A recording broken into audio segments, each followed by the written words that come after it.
continuar o nosso aprendizado sobre o batismo com o Espírito Santo. E nós estamos usando como base o primeiro batismo que aconteceu, o primeiro batismo com o Espírito Santo que aconteceu, que está relatado lá em Atos dos Apóstolos, no capítulo 2. Então vamos lá? Vamos voltar lá em Atos capítulo 2, em nome do Senhor Jesus. Glória a Deus.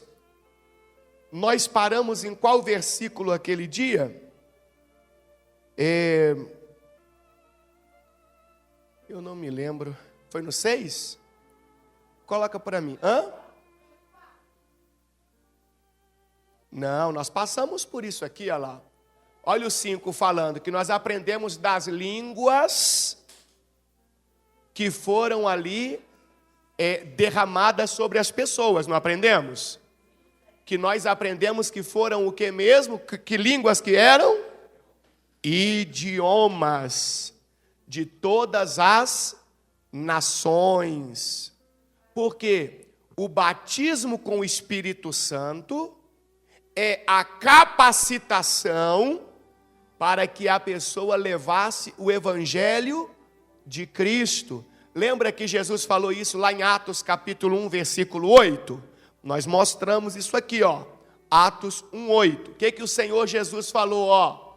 Vocês receberão poder quando o Espírito Santo descer sobre vocês.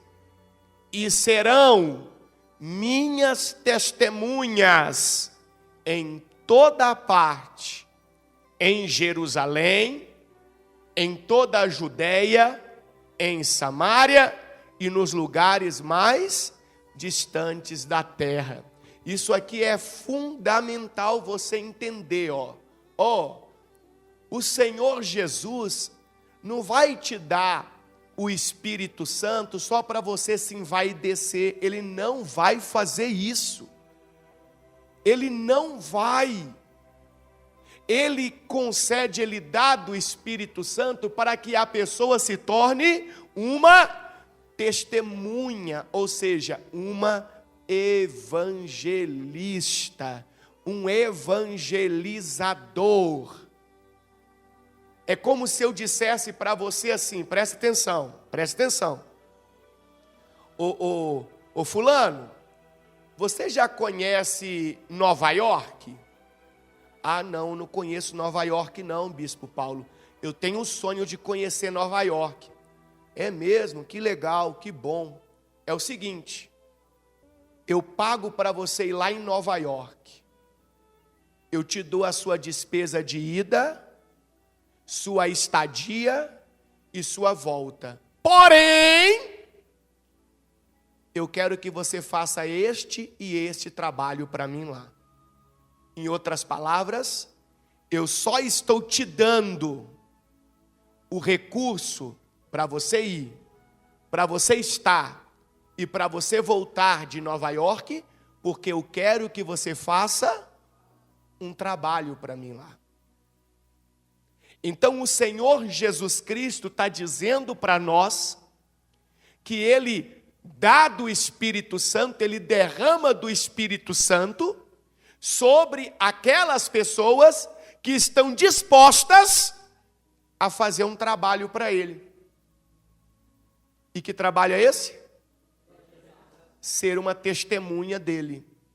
Falar dEle para outras pessoas. Levar o reino dos céus para outras pessoas. Aí se eu digo para você o exemplo que eu dei de Nova York. Eu disse para você que eu pago tudo para você fazer um trabalho para mim lá. Ao mesmo tempo você está sendo beneficiado. Você vai fazer uma viagem que você nunca fez, você sonha conhecer lá. Assim é o Espírito Santo. Quando nós recebemos o Espírito Santo, o que nós aprendemos aqui desde o primeiro dia? Quem recebe o Espírito Santo recebe o que também? O selo. Mas o que significa isso? A garantia da salvação. Então você está sendo beneficiado. Então, quando Deus, o Senhor Jesus, concede do Espírito Santo, é para você fazer um trabalho para Ele. Para você ter autoridade, poder para fazer o trabalho. Correto? Só que automaticamente você recebe também um benefício, que é a garantia da salvação. Mas aí digamos que eu fale para você, vou pagar tudo para você ir em Nova York e tal, e não sei o quê. Aí você diga para mim assim, tá bom, Bispo Paulo, eu vou, mas não quero fazer trabalho nenhum lá não. Eu vou porque eu quero conhecer, eu quero me divertir, eu quero realizar um sonho. Aí eu olho para você e falo, então tá bom, com meu dinheiro, você não vai não. Eu vou arrumar outra pessoa que vai ter esse benefício, mas ela vai trabalhar para mim. Ela vai fazer um trabalho que eu preciso que seja feito lá. Assim é o Espírito Santo. É isso que Cristo está ensinando para nós. Se você não quer trabalhar para Jesus, se você não quer ser uma testemunha de Cristo, não espere receber o Espírito Santo, porque você não vai receber. Biblicamente falando, como eu estou aprendendo com você, o Espírito Santo não é para você se encher de si, ó, como é que eu sou cheio de poder, ó, virei um super-herói agora, ó, eu faço isso, ó, como é que eu tenho poderes, ó, não. O Espírito Santo é o poder de Deus para que outras pessoas sejam alcançadas. Este é o objetivo. O próprio Senhor Jesus é quem ensinou. Então guarde isso. Você quer a salvação da sua alma? Ah, eu quero, Bispo Paulo. Quer ter garantia dessa salvação? Ah, eu quero, Bispo Paulo. Então do que você precisa? Do Espírito Santo. Ah, então tá bom, Bispo Paulo, eu quero o Espírito Santo. Ótimo, mas para receber o Espírito Santo, você tem que querer ser uma testemunha de quem? Do Senhor Jesus Cristo, trabalhar para Ele. Você quer trabalhar para Ele? Ah, não quero não. Então tá bom. Você continua na sua caminhada sozinho. Pode ser que você seja salvo? Pode. Mas você tem alguma garantia? Não. Pode ser que você não seja salvo. Ah, Bispo Paulo, mas aí ficou difícil. É difícil? Você receber algo tão maravilhoso, inexplicável. E em contrapartida você ter que trabalhar para Jesus. Você acha que é demais? Esse é o grande problema do ser humano. O ser humano só quer receber e ele não quer que seja feita a vontade de Deus. Ele quer que seja feita a vontade dele. Aí ela está indo contra o que Cristo ensinou. Pai nosso que estais nos céus, santificado seja o vosso nome, venha a nós o vosso reino. Ó, venha a nós o vosso reino. O que é o reino de Deus vir a mim? É a presença dele vir a mim. Seja feita a tua vontade, assim na terra como nos céus. Este é o modelo de oração que Cristo nos deixou. Então vai gravando tudo isso, vai entendendo tudo isso. Porque por aí hoje em dia se vende a história, a ideia de que receber o Espírito Santo é para dar show, é para dar espetáculo, é para ter poderes. Esquece isso. O Espírito Santo, ele não tem que provar nada para ninguém. O Senhor Jesus não tem que provar nada para mim nem para você. Ele era, é e sempre será. Está lá em Hebreus é 13, 15, é isso, 13, 14, que fala que Jesus Cristo, o Senhor Jesus Cristo, Ele é o mesmo ontem, hoje e sempre será.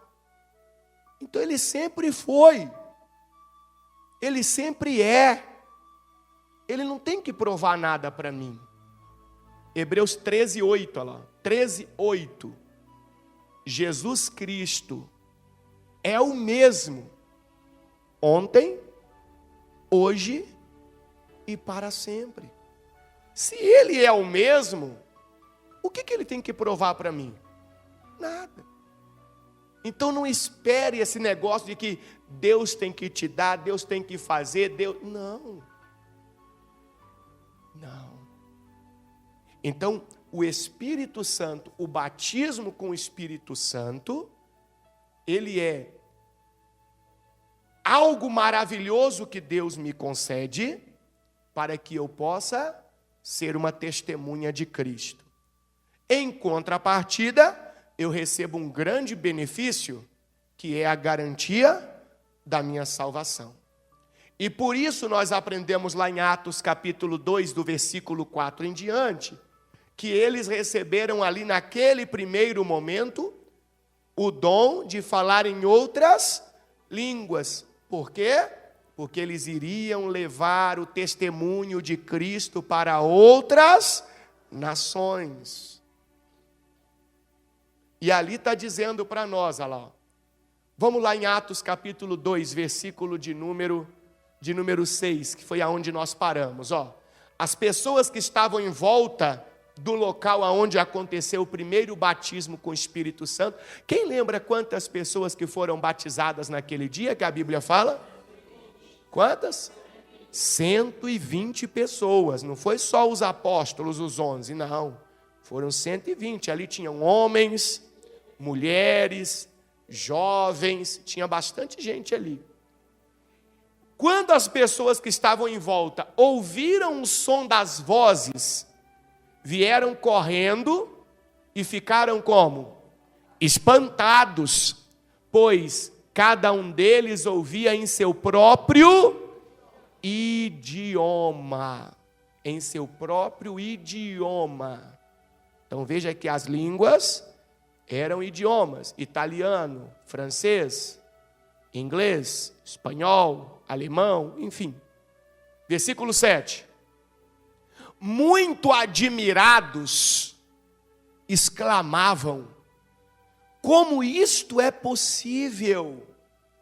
Estes homens são todos galileus e, no entanto, cada um de nós os ouve falar em nosso próprio idioma. Então veja que aquelas pessoas ficaram espantadas, porque eles sabiam que aqueles discípulos, aquelas pessoas que estavam falando em outros idiomas, eram galileus. Para você entender o que significava isso, é como se eu dissesse para você assim, ó, presta atenção para você não pensar besteira.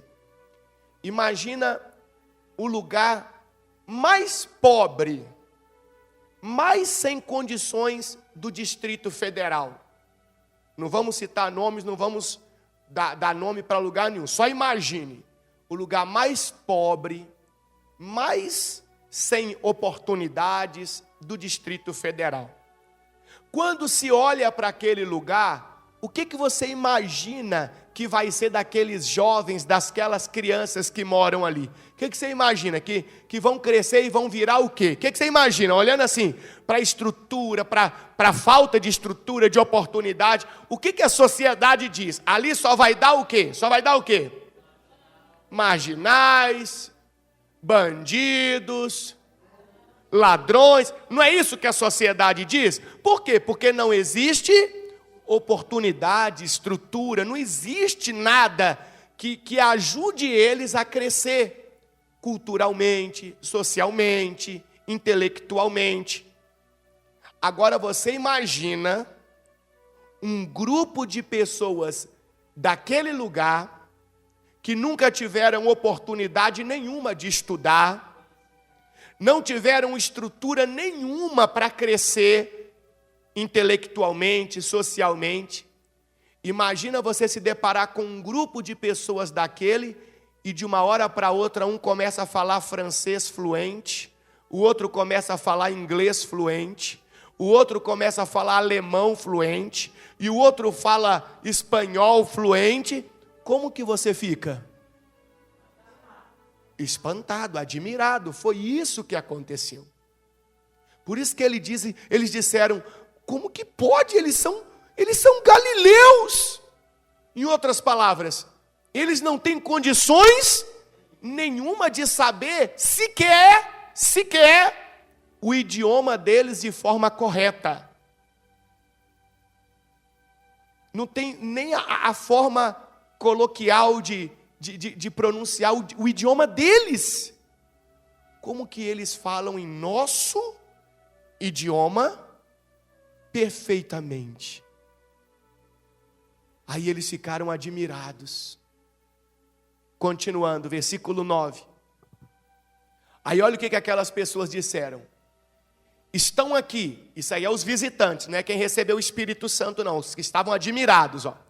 Estão aqui partos, medos, elamitas, habitantes da Mesopotâmia, da Judéia, da Capadócia, do Ponto, da província da Ásia, da Frígia, da Panfilha, do Egito e de regiões da Líbia próximas a Cirene.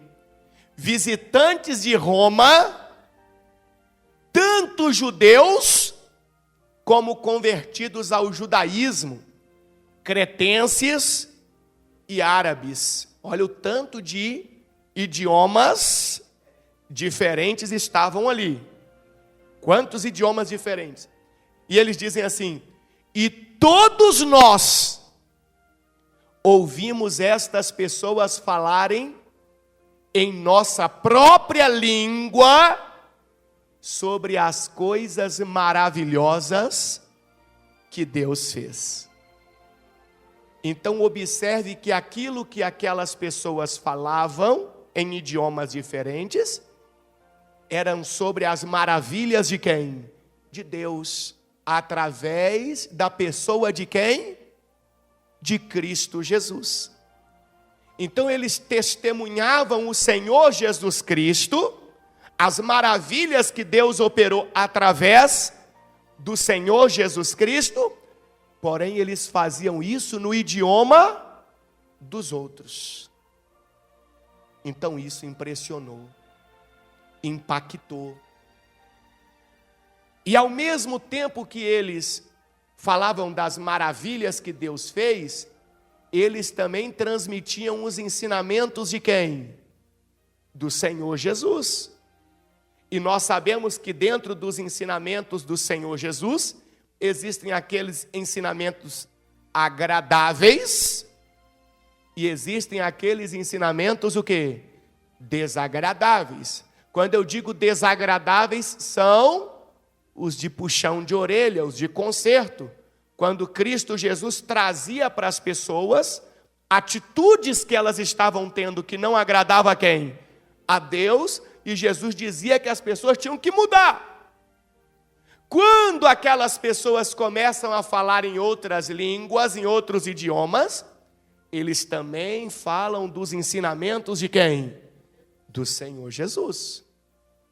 Falam das maravilhas e falam dos ensinamentos. Aí, com essa explicação que eu te dei agora, você vai entender a próxima parte. Versículo 12. Versículo 12.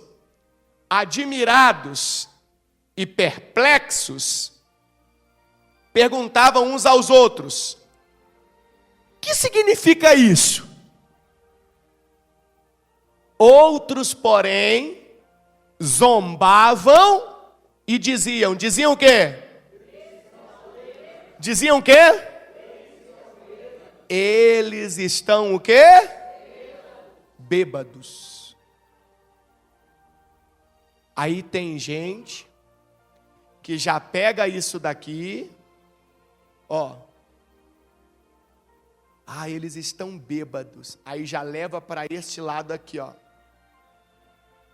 É por isso que eles balançavam, caíam no chão. É por isso que o crente, quando é batizado com o Espírito Santo, ele fica todo mole. Quem já ouviu alguém falando isso? É por isso que ele cai no chão. Por causa da presença de Deus, do poder de Deus.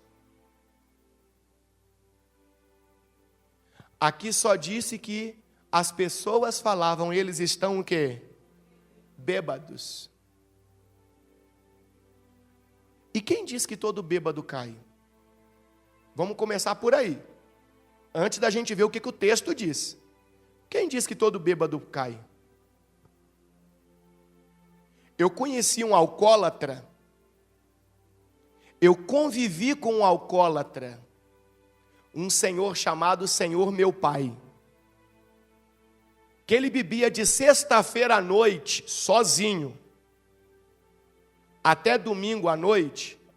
Isso que eu vi.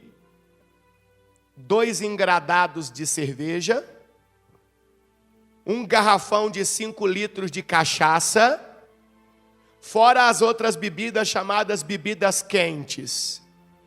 Conhaque, e outras bebidas quentes. E no domingo à noite ele pegava o carro e dirigia 200 quilômetros, 300 quilômetros, normal, ele andava normal, não dava nenhum sintoma de embriaguez no sentido de balançar, de cair. Estou dando um exemplo de uma pessoa que eu convivi. Quem disse para você que todo bêbado cai? Que todo bêbado cambaleia? Não. O motivo pelo qual eles disseram que aquelas pessoas, alguns disseram que eles estavam bêbados, é outro. Vamos continuar que você vai entender. Versículo 14. Então Pedro deu um passo à frente com os 11 apóstolos e dirigiu-se em alta voz à multidão. Ouçam com atenção, todos vocês, povo da Judeia e habitantes de onde? Habitantes de onde? De Jerusalém. Escutem o que lhes digo. Estas pessoas não estão o quê? Bêbadas, como alguns de vocês pensam, pois são apenas 9 horas da manhã. Por que isso aqui é importante para a gente entender? Porque quando você vai estudar o costume judaico, você aprende que eles oravam 3 vezes por dia. E até hoje o religioso segue esta prática. Isso é no mínimo. Eles sempre faziam a primeira oração às 9 da manhã, a segunda oração ao meio-dia e a terceira oração às 15 horas, 3 horas da tarde.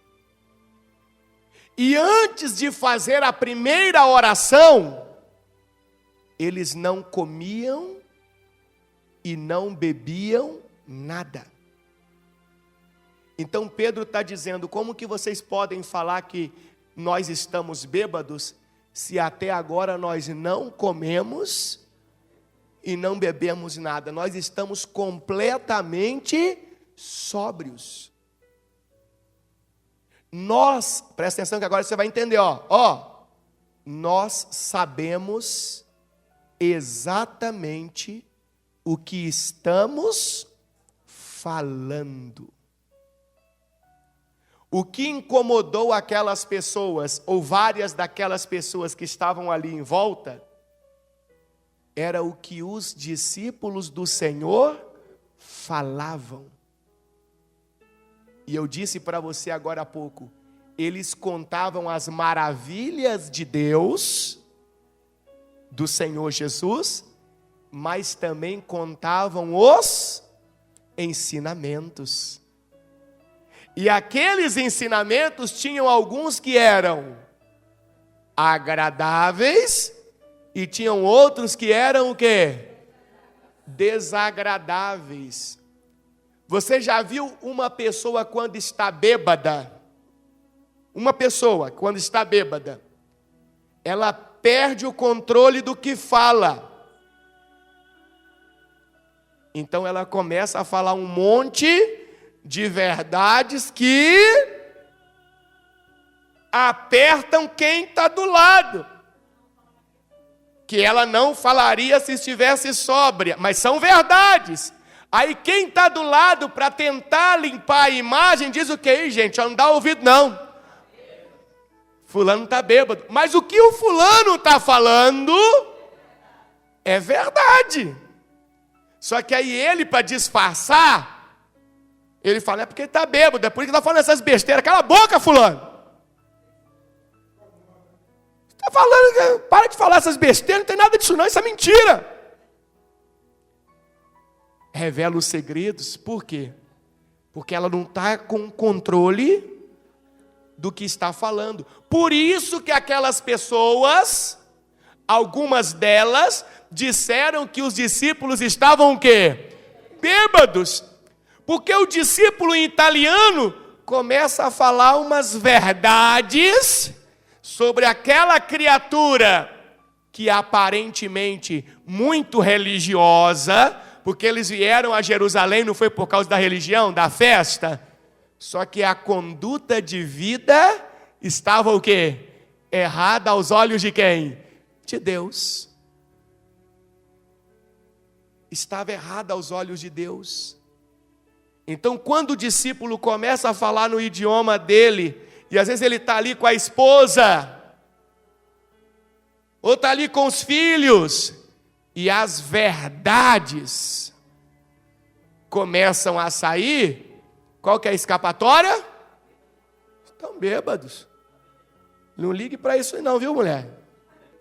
É louco. Não tem nada de cair. Em momento nenhum,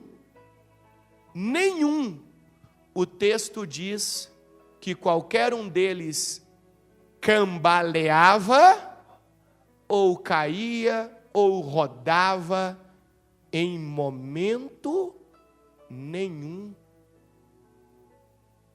Infelizmente, esta ideia, esta prática, ela não saiu daqui da Bíblia. Quando eu digo esta ideia, essa prática é que alguém está recebendo o Espírito Santo, por isso que ele cambaleia, cai, roda.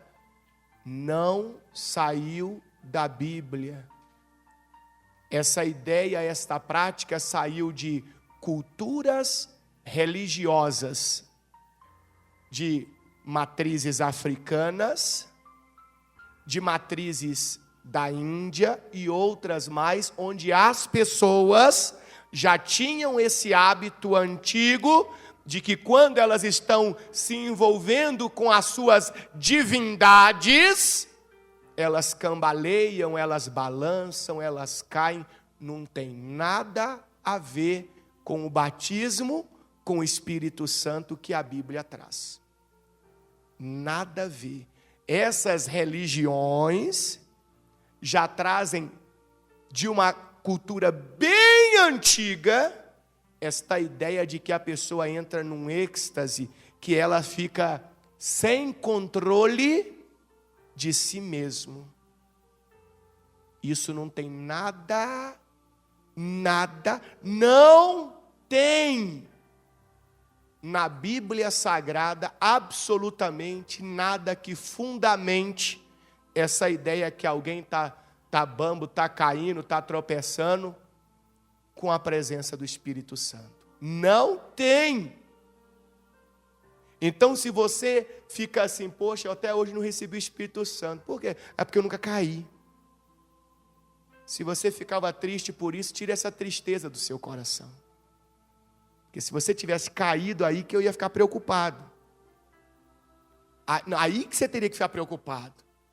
Porque se não tem nada bíblico que fundamenta, então esse negócio, esse vento, essa pressão, está vindo de outro lugar, que não é de Deus. A senhora ficava preocupada, porque que não balançava, não caía. E quantos crentes estão assim preocupados? Muitos. Porque absorveram uma ideia antibíblica de que isso tem que acontecer para receber o quê? Porque aí a pessoa está recebendo o Espírito Santo. Nada a ver.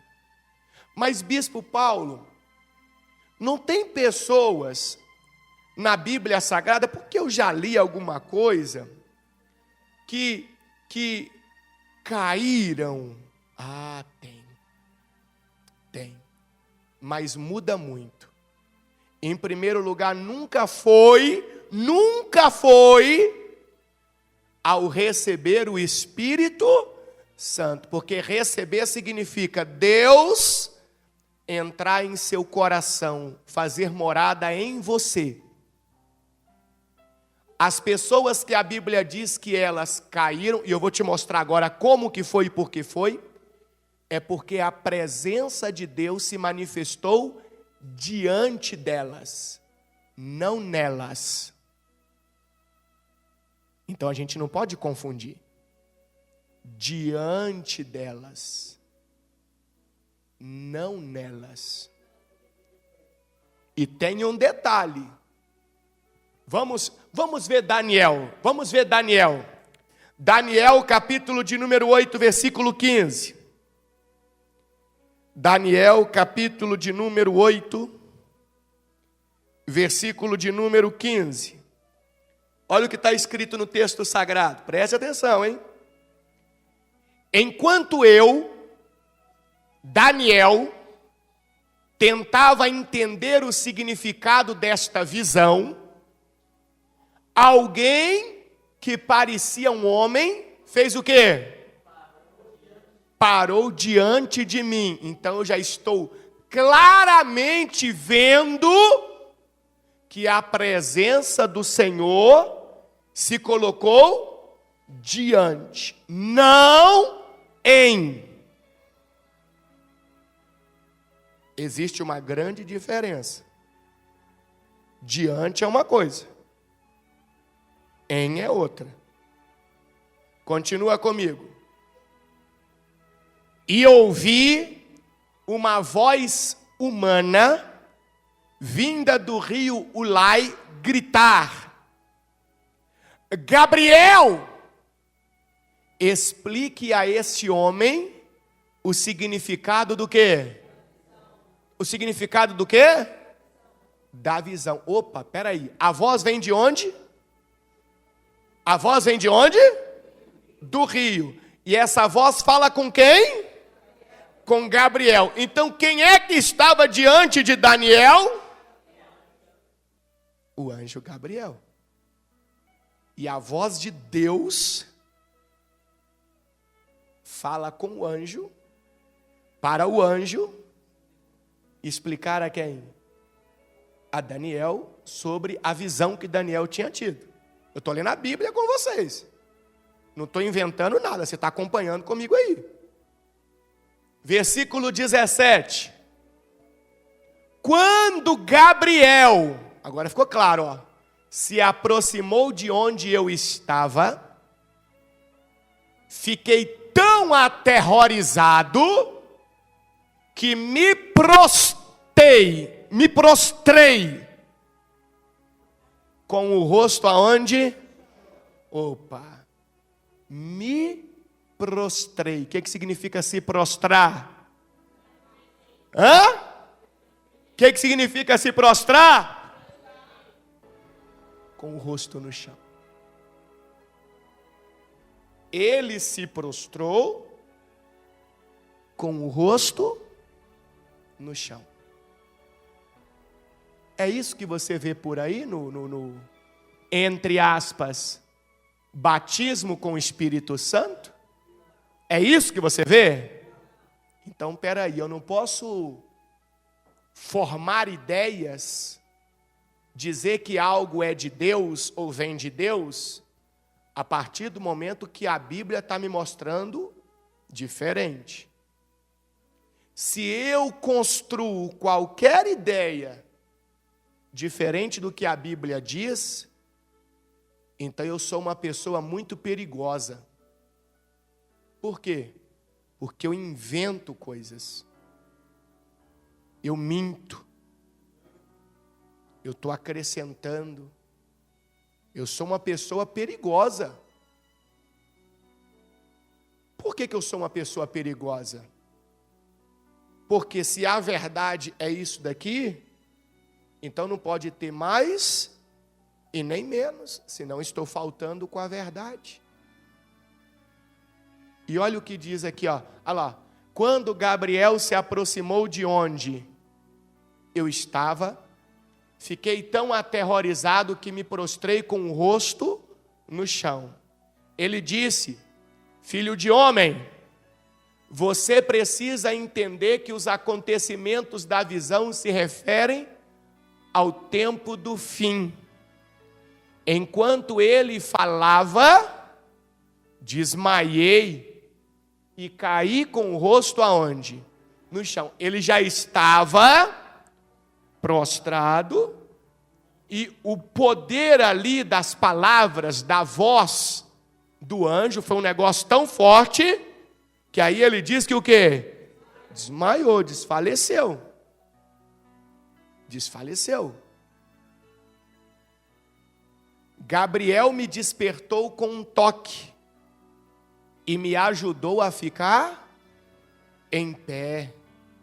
Então ele disse: estou aqui para lhe contar o que acontecerá depois no tempo da ira, pois aquilo que você viu se refere ao fim dos tempos. Então você entendeu como que aconteceu aqui?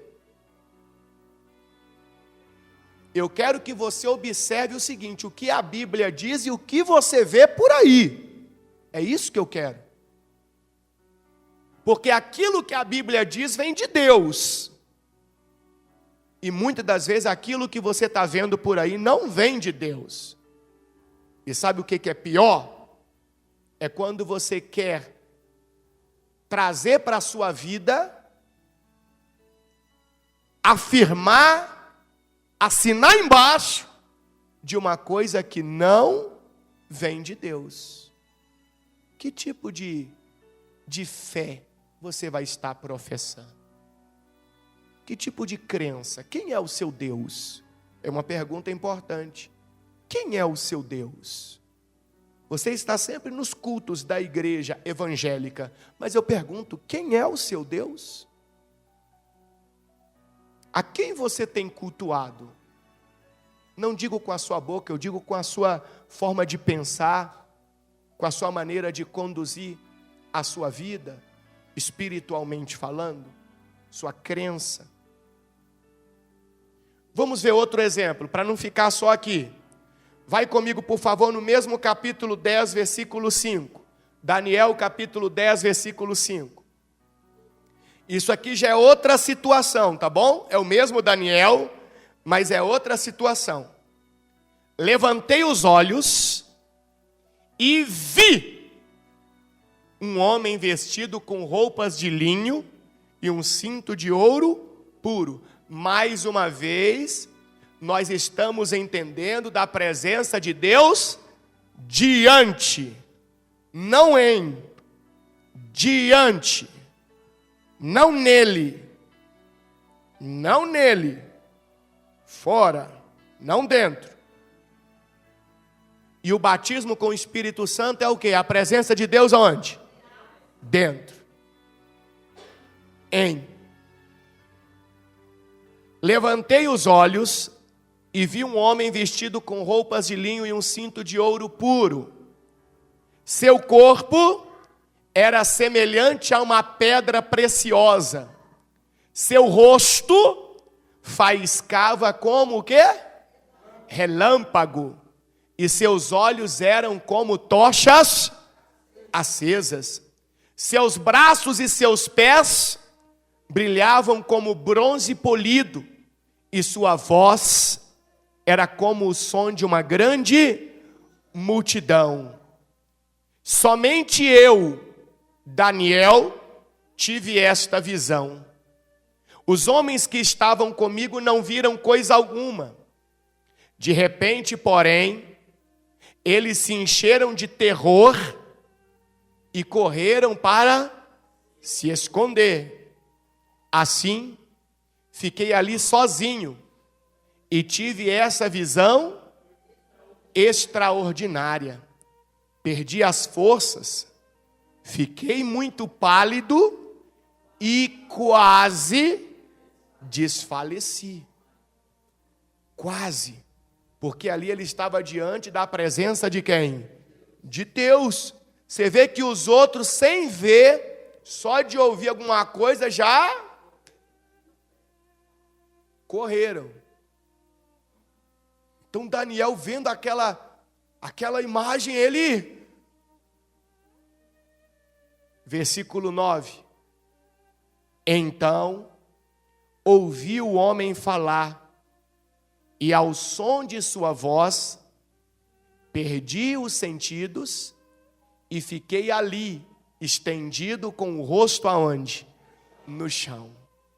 Então, mais uma vez, nós encontramos alguém prostrado. Ele não está dizendo isso, mas já é só eu vincular com a mensagem anterior, porque diante de Deus se prostra, se dobra o joelho. E mais uma vez ele fica com o rosto aonde? No chão. Todas as vezes que alguém ficou diante de Deus, da presença de Deus, a pessoa se prostra e fica com o rosto no chão. Ela nunca cai para o lado, para trás, ela nunca roda, ela nunca pula, não tem na Bíblia.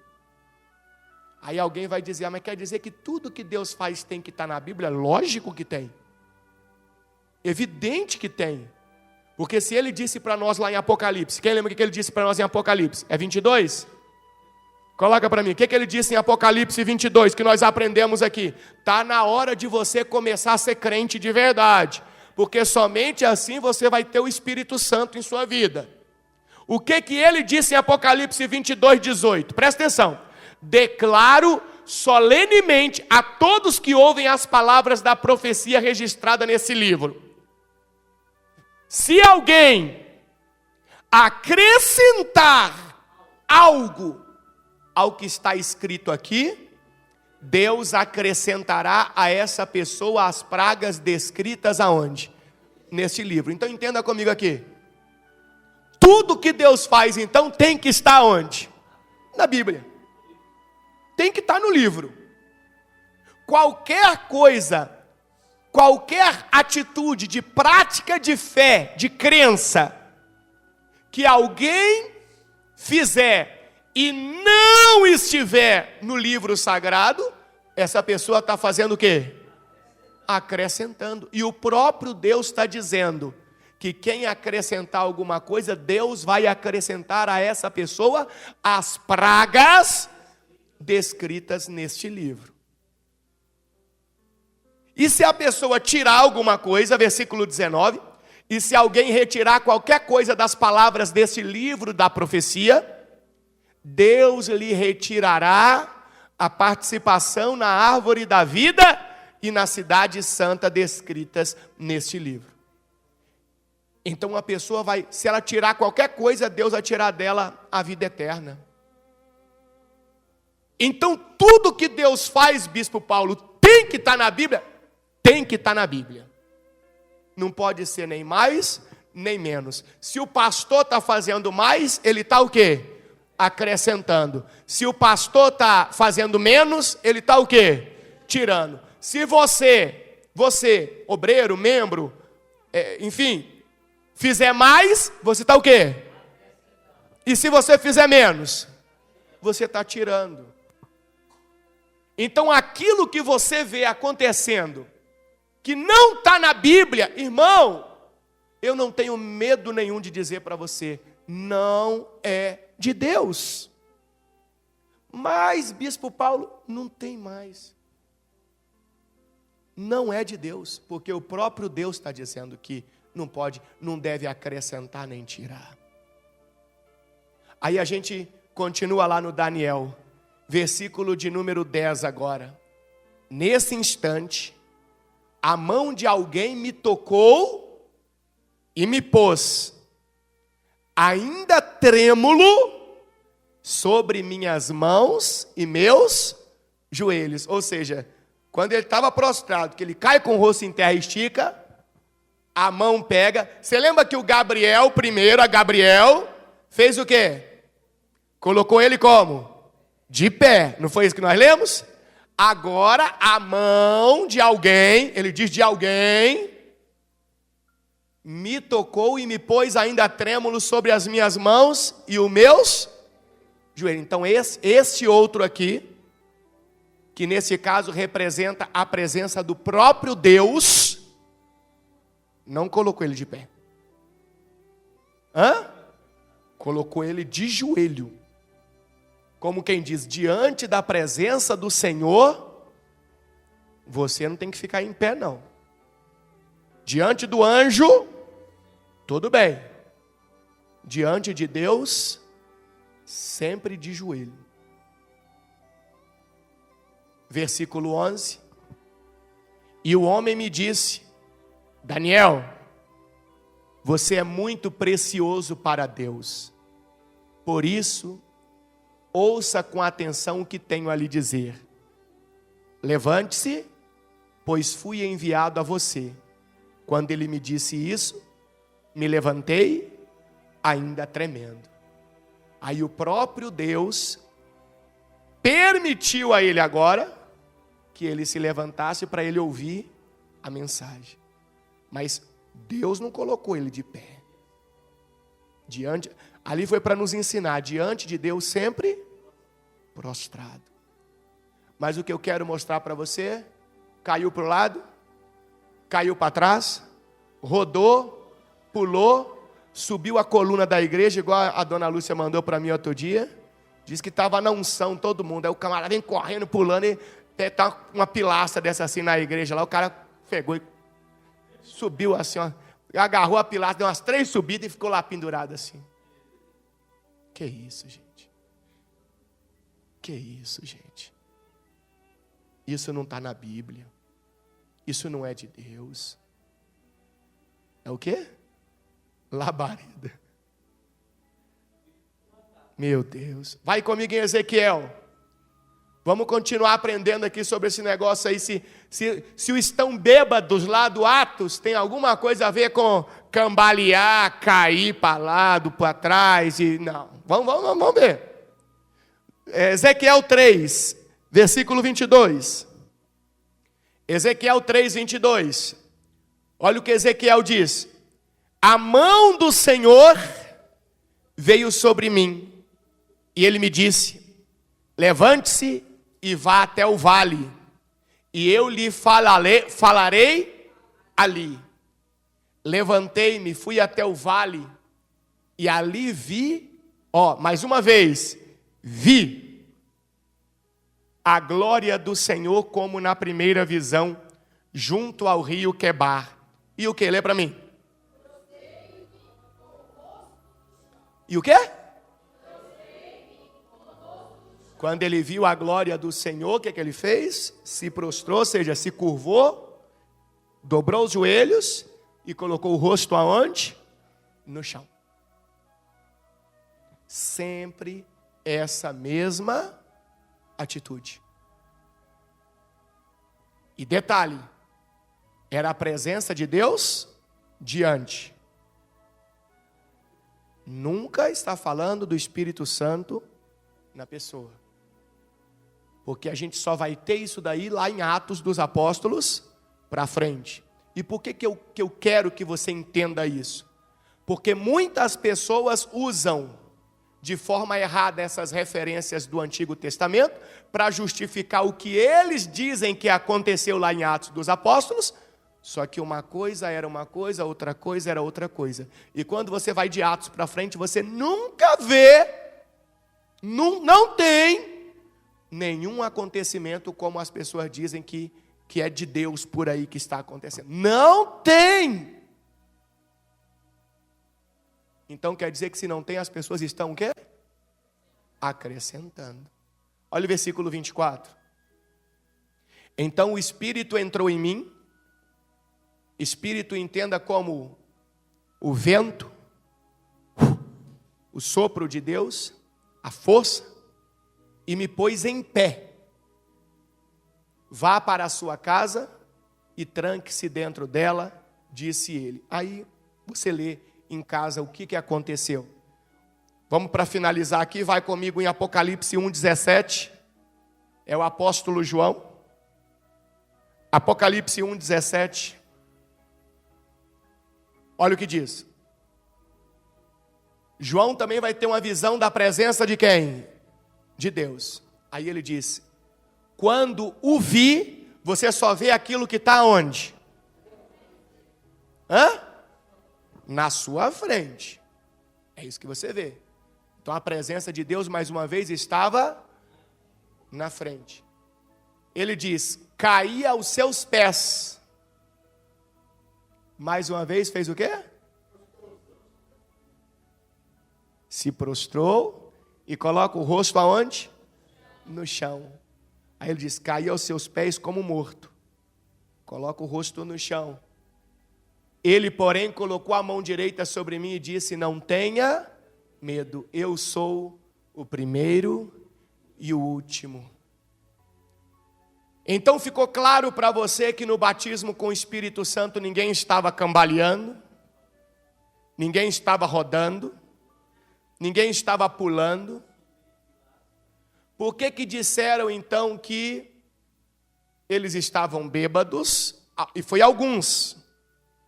Porque eles estavam ouvindo verdades e eles queriam ocultar aquilo.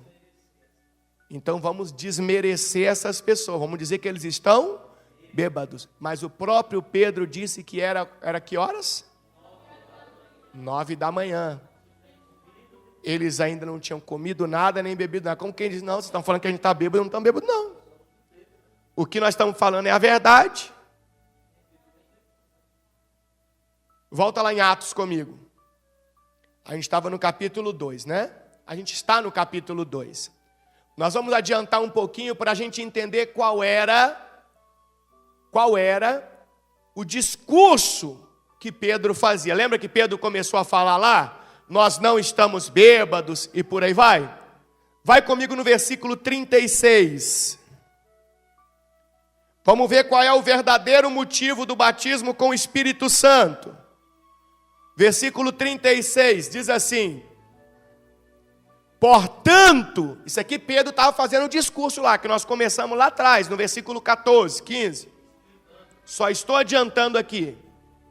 Portanto, saibam com certeza todos em Israel que a esse Jesus que vocês crucificaram, Deus fez Senhor e Cristo. As palavras, ou seja, o discurso de Pedro, cheio do quê? Do Espírito Santo. Então quer dizer que as palavras dele tinham o quê?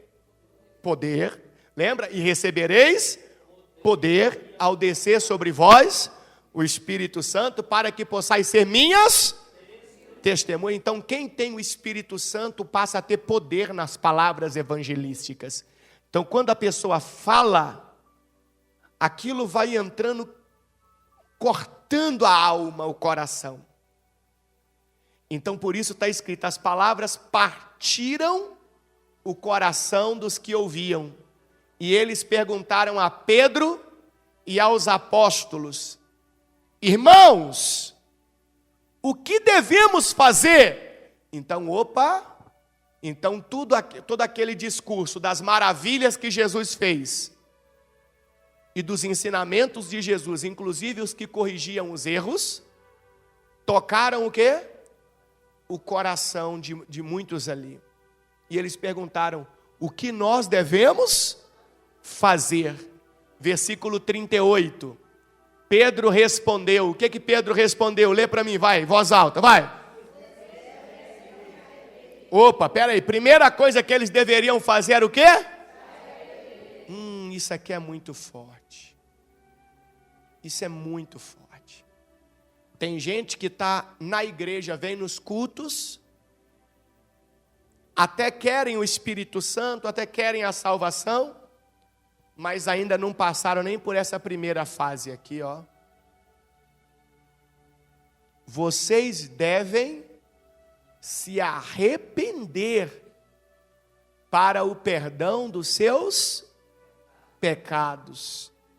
E cada um deve ser batizado em nome de Jesus Cristo. Então o quê?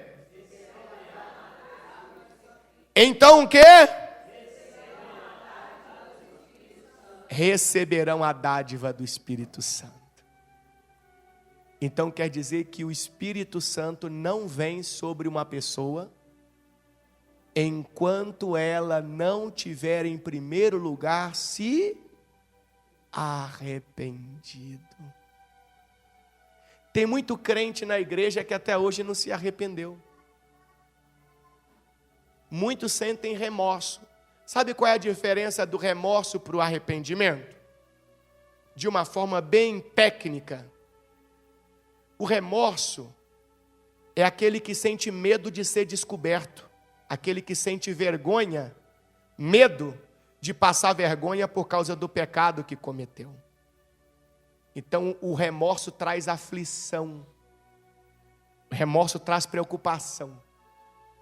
Aí se alguém descobre, ser prejudicado, ele não reconhece que aquilo que ele fez é algo errado e que ele nunca mais deveria fazer e que aquilo é condenável aos olhos de quem? De Deus. Ele sente remorso. E a Bíblia ensinou para nós que o que Deus quer não é remorso. Nós aprendemos lá em Coríntios 7:10, não foi? Foi 2 Coríntios, né? Capítulo 7, versículo 10. Olha o que Deus diz. Porque a tristeza que é da vontade de Deus conduz aonde?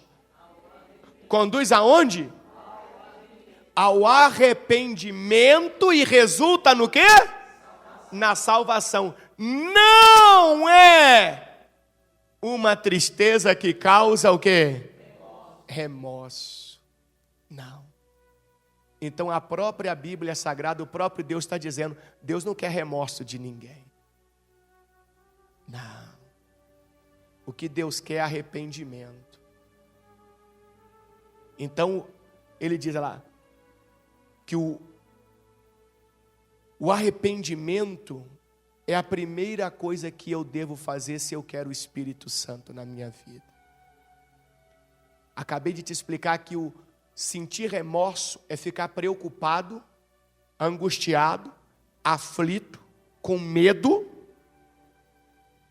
envergonhado de alguém descobrir o que eu fiz. O arrependimento, o verdadeiro arrependimento, a pessoa não carrega esse medo, essa aflição. A pessoa, ela reconhece que ela errou, que aquilo é totalmente desagradável a quem? A Deus. E ela toma uma decisão consigo mesma de que nunca mais na vida dela ela vai praticar aquele tipo de atitude, nunca mais. E ela não pensa assim por preocupação do que os outros vão pensar a respeito do erro que ela cometeu. Mas ela pensa assim porque ela verdadeiramente reconhece que não deve viver daquela forma, que não deve agir daquele jeito, porque aquilo não agrada a quem? A Deus. Então, quem se arrepende não está preocupado com a opinião dos outros, não está preocupado com a visão dos outros, não está preocupado com o material, com o físico, com o cargo, com a posição. Não. Quem se arrepende está preocupado com o espiritual, com a ligação dela com Deus, com a conexão dela com Deus. Os outros para ela pouco importa. Agora, quem sente remorso já é o inverso. Quem sente remorso está preocupado com a aprovação ou desaprovação dos outros, da sociedade, do cargo. Está preocupado com a posição. É com isso que ele está preocupado. Agora você entende por que a Bíblia fala que Judas sentiu remorso. Judas estava preocupado que os outros descobrissem que quem vendeu Jesus e aconteceu aquilo tudo com o mestre foi ele. Agora você entende por que ele foi se matar. Porque quando os sacerdotes não receberam as moedas de volta e disseram, isso é problema seu, em outras palavras, nós não temos culpa nenhuma do que está acontecendo com esse Jesus. Quando a bomba estourar, todo mundo vai saber que foi quem? Foi você, ó. Todo mundo vai saber que foi você. Então, carregado de remorso, preocupado com todo mundo saber que foi ele, o que ele faz?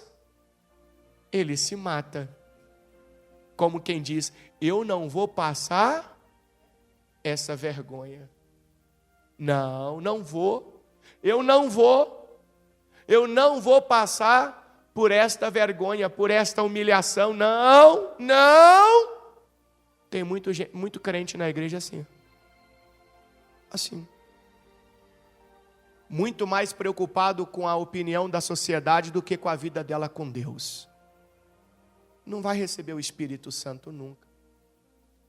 Agora você vê a conexão do discurso de Pedro com o fato deles falarem que os discípulos estavam bêbados. Lembra que eu expliquei que é porque eles falavam verdades que inclusive constrangeram aquelas pessoas? Então agora eles dizem, o que nós devemos fazer? Pedro diz o quê? Vocês têm que o quê? Se arrepender. Em outras palavras, as verdades que vocês ouviram, vocês sabem que é verdade. Então o que vocês precisam é se arrepender. Viu como é que a própria Bíblia vai se explicando? Cadê o Judas? Estava mostrando o Judas para nós aqui? Olha na tela, por favor. Olha o que diz. Cadê Judas? Mateus 27, versículo 3.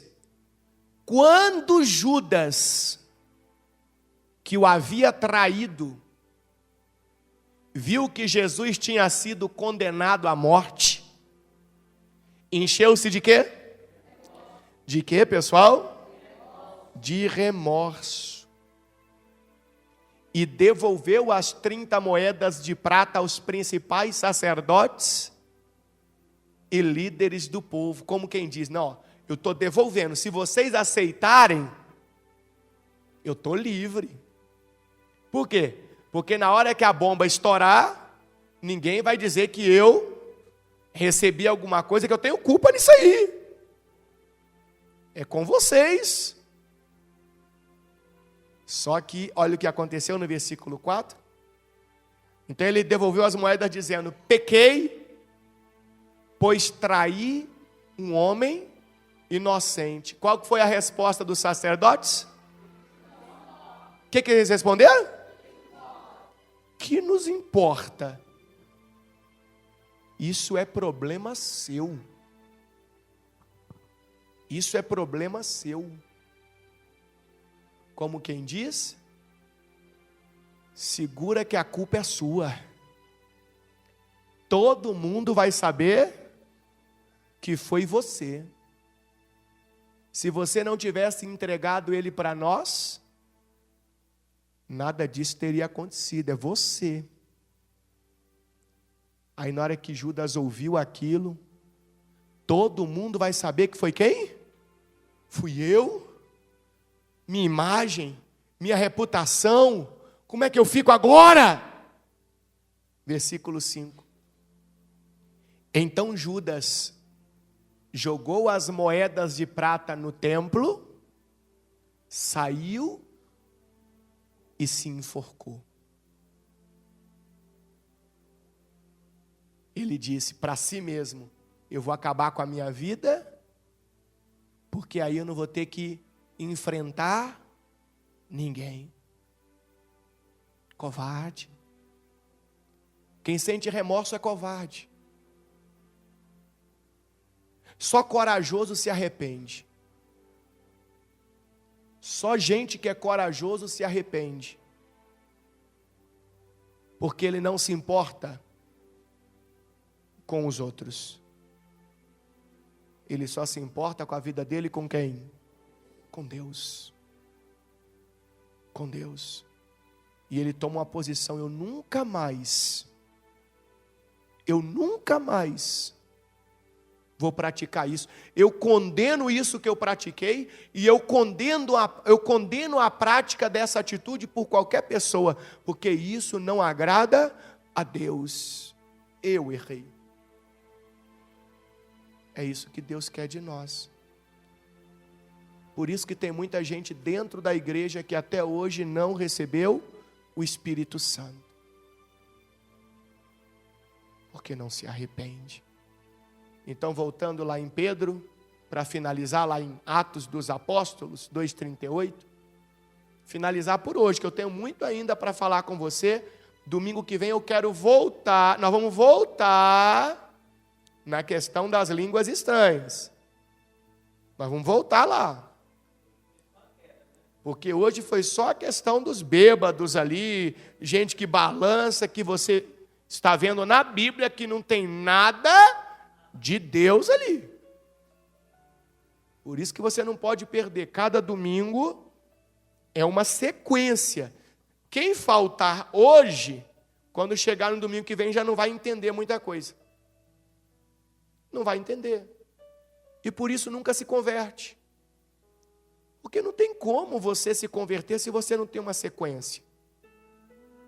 Então olha o que diz. Pedro respondeu: vocês devem se arrepender para o perdão de seus pecados.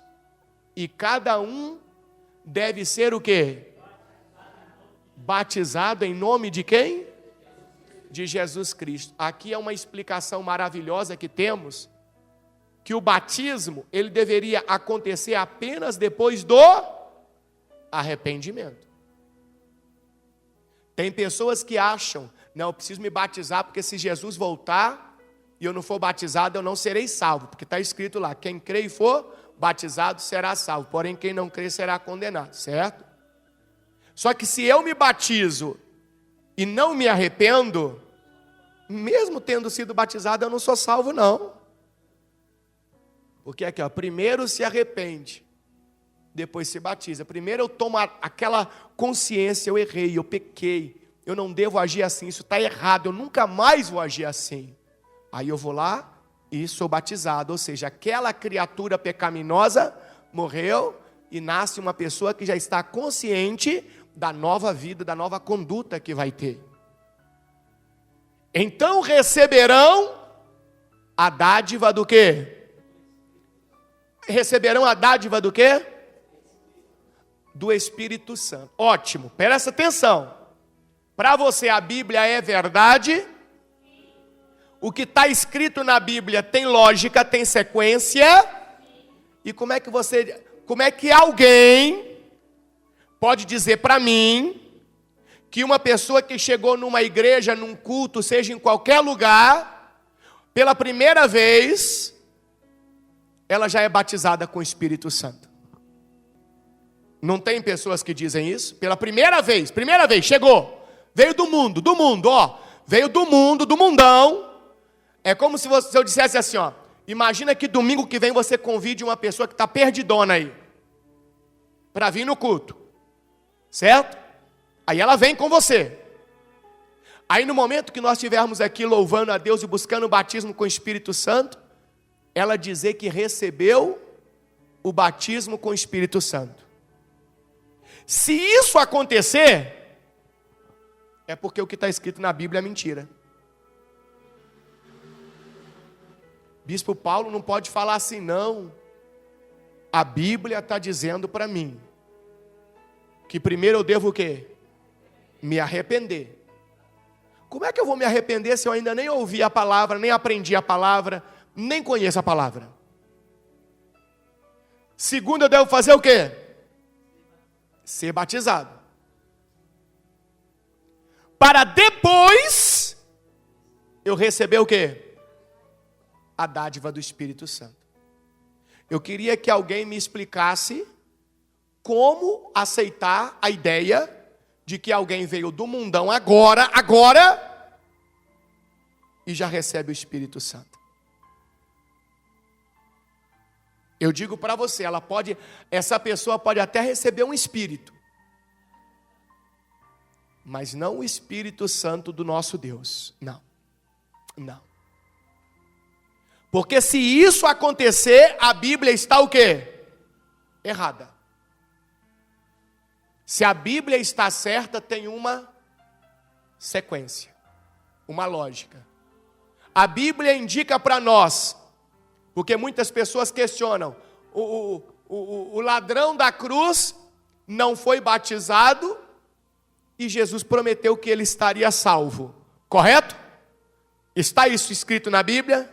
Está ou não está? Está. Mas aí, peraí, eu entendo, ele não foi batizado que não tinha como. Ele estava o quê? Ele estava pendurado na cruz. E era dali para o túmulo. Então não teve tempo. Mas ele estava arrependido dos pecados. Tanto é que quando ele fala com o outro ladrão, você vê que ele já fala repreendendo o outro. Nós merecemos estar aqui por tudo que fizemos, mas esse homem não fez nada. Opa, peraí, então ele não conheceu Jesus na cruz. Ele não conheceu Jesus na cruz. Para ele dizer que Jesus não tinha feito nada de errado para estar lá, ele já vinha tendo oportunidade de conhecer os ensinamentos de quem? De Jesus. E ninguém era crucificado da noite para o dia como Jesus foi. A pessoa ficava meses preso, às vezes até anos. Veja o exemplo que nós temos de países que têm pena de morte. A pessoa não é presa hoje e é morta amanhã, não. Às vezes fica meses e anos ali preso. Então, naquele período que ele estava preso, o ladrão, que ele vai se lembrar dos ensinamentos de quem? Do Senhor Jesus. Ele teve tempo de quê? De se arrepender. Então, por causa do seu arrependimento, ele foi o quê? Salvo. Mas eu te pergunto, está escrito que ele foi batizado com o Espírito Santo? Não. Não. Por quê? Porque para o batismo com o Espírito Santo tem a sequência. Pedro disse, primeiro você se arrepende, depois você é batizado em nome de quem? Do Senhor Jesus. E por último, você recebe a dádiva do Espírito Santo. Está aí na sua Bíblia. Versículo 39. Essa promessa é para vocês, para seus filhos e para os que estão longe. Somos nós. Isto é, para todos que forem chamados pelo Senhor, nosso Deus. Então essa promessa é para você também. Só que você está aprendendo como que as coisas são e devem ser. Versículo 40. Pedro continuou a pregar, advertindo com insistência a seus ouvintes: salvem-se desta geração corrompida, ou seja, saia do meio daquilo que não agrada a quem? A Deus. Saia. Salvem-se desta geração corrompida. Não vivam como eles estão vivendo. Entendam que isso é desagradável a Deus. Versículo 41. Os que acreditaram nas palavras de Pedro foram o quê? Batizados. Então olha que interessante. Então eles se arrependeram. E ali eles decidiram que queriam ser o quê? Batizados. E naquele dia houve um acréscimo de cerca de 3.000 pessoas. Então agregou-se a igreja de Cristo? Aproximadamente 3.000 pessoas. Mas não está dizendo que até agora eles foram batizados com o Espírito Santo. Versículo 42. Todos se dedicavam de coração ao ensino dos apóstolos, à comunhão, ao partir do pão e à oração. Então veja a sequência do que aconteceu no dia de Pentecostes. Com certeza, grande maioria desses aqui depois vão ser batizados com o Espírito Santo. Mas olha como que as coisas devem acontecer. Cuidado com esta ideia sincrética que você vê por aí. Misturaram o Evangelho de Cristo com a prática e a ideia religiosa de muitas religiões que estão neste mundo. Bispo Paulo, e como que eu filtro o verdadeiro Evangelho de Cristo? Pela Bíblia. Se você está vendo coisas que estão fazendo por aí que não está na Bíblia, é porque não é de Deus. Se você está vendo que estão tirando o que está na Bíblia, é porque também não é de Deus. Quer ter uma fé verdadeira e genuína? Siga a Bíblia Sagrada. Eu vou parar com você aqui hoje porque eu vou ministrar a Santa Ceia do Senhor. Mas domingo que vem eu quero continuar com o batismo com o Espírito Santo. Porque nós vamos voltar à questão das línguas estranhas e vamos também abordar um outro fator que impede o batismo com o Espírito Santo. O primeiro nós aprendemos. Qual que é o primeiro fator que impede o batismo com o Espírito Santo? O primeiro fator que impede que uma pessoa seja batizada com o Espírito Santo? A tristeza.